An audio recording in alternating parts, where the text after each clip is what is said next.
Hello friends, कैसे हैं आप लोग। मैं फिर आ गया हूँ आपके बीच। जो हम लोगों का डिस्कशन चल रहा था, आपका रिवीजन चल रहा था, उसको थोड़ा सा और आगे बढ़ाने के लिए तो थोड़ा सा रिकेप मार लेते हैं। जैसा कि आपको याद है, पिछले वीडियो में हम लोग मैकेनिकल प्रॉपर्टी ऑफ सॉलिड के बारे में पढ़ रहे थे, डिस्कस भी किया था। ये हमारा चैप्टर जो है पूरा हो गया था। आज हम लोग उसके आगे next chapter mechanical property of fluid, बहुत इंपॉर्टेंट चैप्टर है और ये काफ़ी बड़ा चैप्टर है। और ये जितना बड़ा उतना कठिन नहीं है, इजी बहुत है, लेकिन इसमें क्वेश्चन बहुत आते हैं, चाहे एकेडमिक कह लो चाहे आप कंपटीशन कह लो। ठीक है, तो उसी को हम लोग अब छोटे छोटे पार्ट में डिस्कस करने वाले हैं। तो आज के सबसे पहले हेडिंग ही डाल लेते हैं। तो हेडिंग डाल लेते हैं mechanical property of fluid. Mechanical properties of fluids, ये हमारा हो गया चैप्टर का नाम। ठीक है, तो सबसे पहले हमें ये जान लें कि फ्लूइड होता क्या है। सबसे पहले तो यही जान लें। ठीक है, तो जैसे ही फ्लूइड सामने हमारे आता है वर्ड, तो हम सोचते हैं लिक्विड, तुरंत लिक्विड कह देते हैं, क्योंकि फ्लूइड जाता था लिक्विड। लेकिन एक्चुअली में फ्लूइड होता क्या है? फ्लूइड एक ऐसा सब्सटेंस होता है जो फ्लो कर सकता है। Fluid is a substance that can flow. ठीक है, बस इतना सही है। जो फ्लो कर सकता है वो क्या कहलाते हैं? फ्लूइड कहलाते हैं। अब इसमें लिक्विड भी आ जाएगा और गैस भी आ जाएगी। ठीक है, तो हम कह सकते हैं कि लिक्विड और गैस दोनों कैसे हैं? फ्लूइड है। ठीक है, तो आप डेफिनेशन समझ गए। हमको यहां पर लिक्विड के बारे में पूरी डिटेल पढ़नी है। लिक्विड के बारे में पूरी डिटेल पढ़नी है। ठीक है, एक खास अंतर होता है लिक्विड और गैस में। लिक्विड होता है इनकंप्रेसिबल और गैस होता है कंप्रेसिबल। अब आप सोच रहे होगे सर एक वर्ड नया बोल दिए, इनकंप्रेसिबल और कंप्रेसिबल। भैया इनकंप्रेसिबल वो होता है जिसको हम लोग कंप्रेस करो, उसके ऊपर प्रेशर अप्लाई करो, उसकी डेंसिटी में कोई चेंज ना हो। ठीक है, तो लिक्विड जो होता है वो इनकंप्रेसिबल होता है, उसकी डेंसिटी को हम चेंज नहीं कर सकते।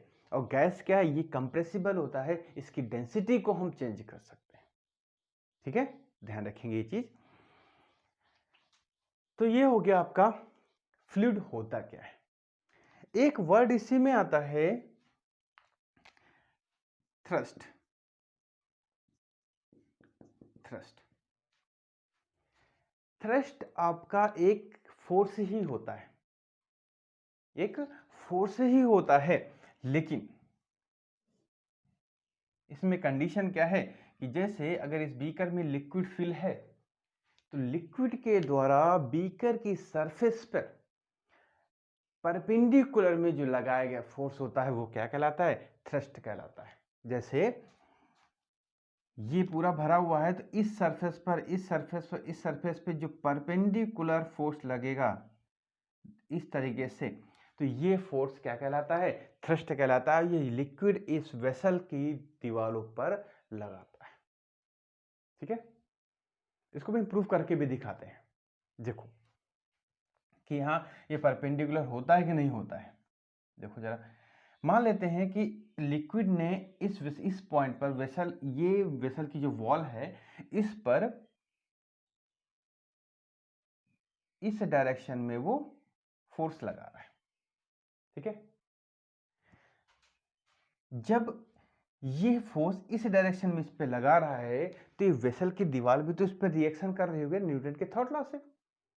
ठीक है, तो इसका मतलब क्या हुआ कि अगर हम इसको डॉट डॉट करके आगे दिखा दें, ये फोर्स की डायरेक्शन है, तो रिएक्शन क्या हो जाएगी? ऊपर की तरफ हो जाएगी। ठीक है, तो रिएक्शन हम कह देते हैं आर, लगा दो, कोई दिक्कत नहीं है। अगर ये थीटा है, तो ये कंपोनेंट क्या हो जाएगा? ये हो जाएगा आर कॉस थीटा, और ये परपेंडिकुलर कंपोनेंट क्या हो जाएगा आपका? R sine theta. ठीक है, अब ये जो लिक्विड है ये एक बीकर में भरा हुआ है, लिक्विड इज इन रेस्ट, क्योंकि मूव तो कर ही नहीं रहा है। तो जब रेस्ट पे होगा तो भाई आर का थीटा कंपोनेंट तो वैसे भी जीरो हो गया, कि भाई ये कंपोनेंट क्या कर रहा है, इसको इधर की तरफ ले जाने की कोशिश कर रहा है, और लिक्विड रेस्ट पे है। तो यहाँ पर ये लिक्विड जो है रेस्ट पे है, चल नहीं रहा है, तो ये कंपोनेंट क्या हो जाएगा, जीरो। तो इसका मतलब क्या हुआ, यहाँ लिख देंगे if liquid is in rest, तो क्या हो जाएगा, R cos theta is equal to क्या हो जाएगा, जीरो हो जाएगा। अब दोनों में से कोई कंपोनेंट तो जीरो होना पड़ेगा, है कि नहीं। तो आर तो जीरो नहीं हो सकता, क्योंकि रिएक्शन कुछ ना कुछ तो होगी। तो यहाँ पर कॉस थीटा किसके बराबर हो जाएगा, जीरो। तो आर तो जीरो नहीं हो सकता, तो cos theta is equal to zero, तो थीटा इज इक्वल टू 90। इसका मतलब क्या हुआ कि ये जो थीटा है वो 90 है, मतलब जो फोर्स लग रहा है वो परपेंडिकुलर पे लग रहा है। ठीक है, यही होता है आपका थ्रस्ट। क्लियर हो गया। अब उसके बाद हम लोग थोड़ा सा और आगे बढ़ते हैं। थ्रस्ट के बाद अब आते हैं प्रेशर। कुछ छोटे छोटे डेफिनेशन है जो पहले डिस्कस कर लेते हैं, फिर उसके बाद हम लोग चैप्टर पे बढ़ेंगे। Pressure,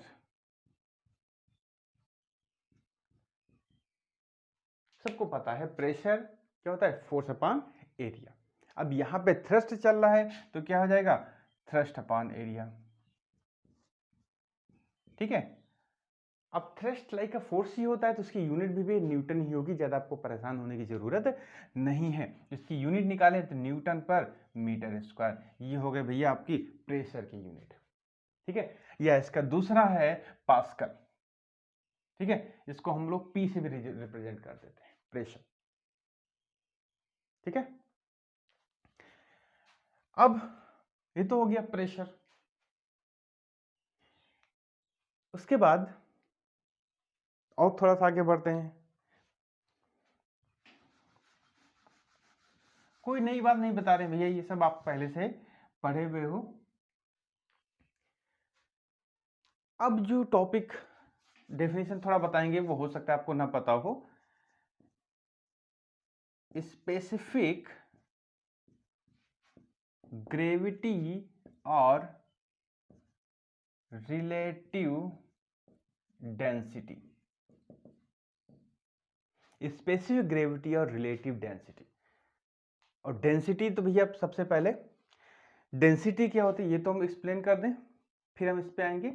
density is equal to क्या होता है, बताइए जल्दी से कमेंट में बताओ, डेंसिटी का फॉर्मूला क्या होता है, मास अपॉन वॉल्यूम। ठीक है, ये तो भाई बहुत शुरू से पढ़ते हुए आए हो। ठीक है, तो ये हमारा डेंसिटी का फॉर्मूला होता है। अब हमको देखना है कि स्पेसिफिक ग्रेविटी और रिलेटिव डेंसिटी होता क्या है। जब हम किसी भी सब्सटेंस की डेंसिटी वाटर के रिस्पेक्ट में बताते हैं, वाटर से रेशियो करके बताते हैं, तो वो कहलाती है स्पेसिफिक ग्रेविटी या रिलेटिव डेंसिटी। ठीक है, इसका जो फार्मूला होता है, इसका फार्मूला होता है density of substance upon density of water at 4 degree centigrade. ठीक है, ये रिलेटिव डेंसिटी का फॉर्मूला हो जाता है। और डेंसिटी इसकी अगर हम लिखें, density of water at 4 degree centigrade होती कितनी है वाटर की, ये density of water at 4 degree centigrade होती है 10 क्यूब केजी पर मीटर की, भी आपको याद रखना है भैया। ठीक है, तो ये छोटा सा एक सामने आपके आ गया कि ये रेशियो होता है density of substance upon density of water at 4 degree centigrade, दोनों का रेशियो होता है। ठीक है, चलो आगे बढ़ते हैं। छोटी सी डेफिनेशन ही आज आपको हम एक्सप्लेन करेंगे। और ये जो फॉर्मूला भी मैंने लिखा था भैया, ये इंपॉर्टेंट है, ये आ जाता है कभी कभी। ठीक है, अब आगे बढ़ते हैं, pressure exerted by a liquid column। ठीक है, लिक्विड कॉलम।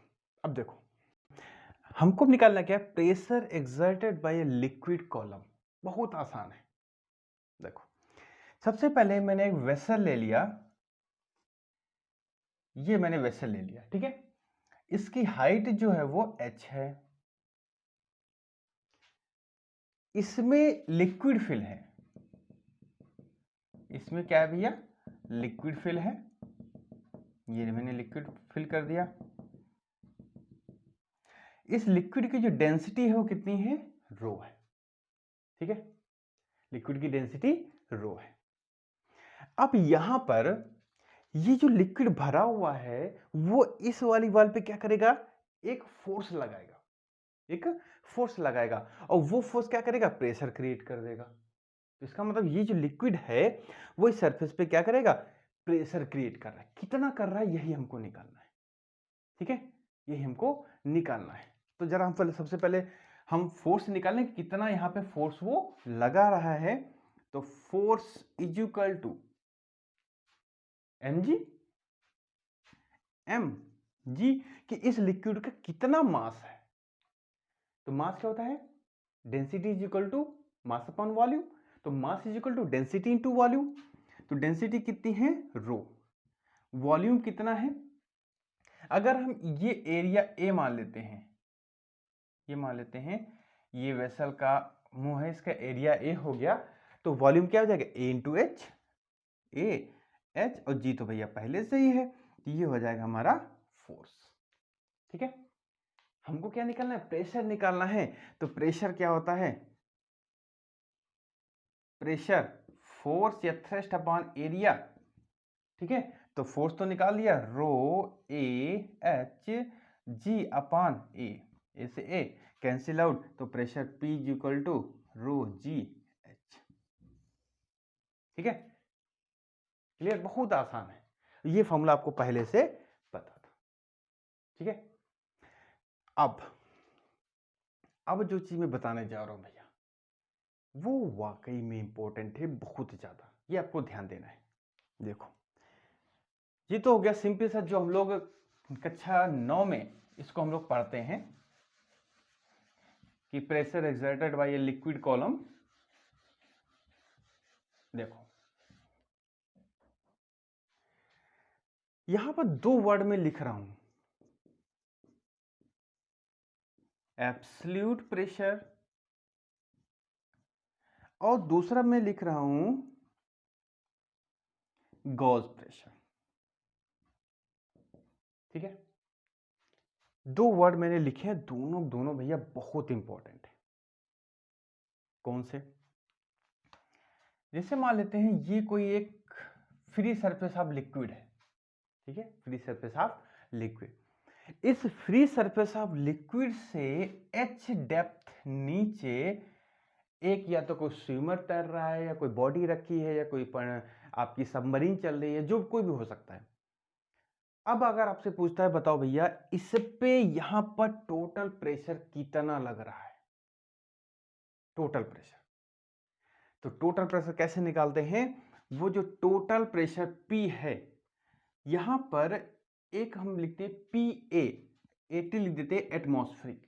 देखिए एटमॉस्फेरिक प्रेशर तो हर जगह काम करता है, एटमॉस्फेरिक प्रेशर तो हर जगह वर्क करता है, और एटमॉस्फेरिक प्रेशर की वैल्यू होती है, ये कुछ वैल्यू आपको भैया याद रखनी पड़ेगी, पास्कल।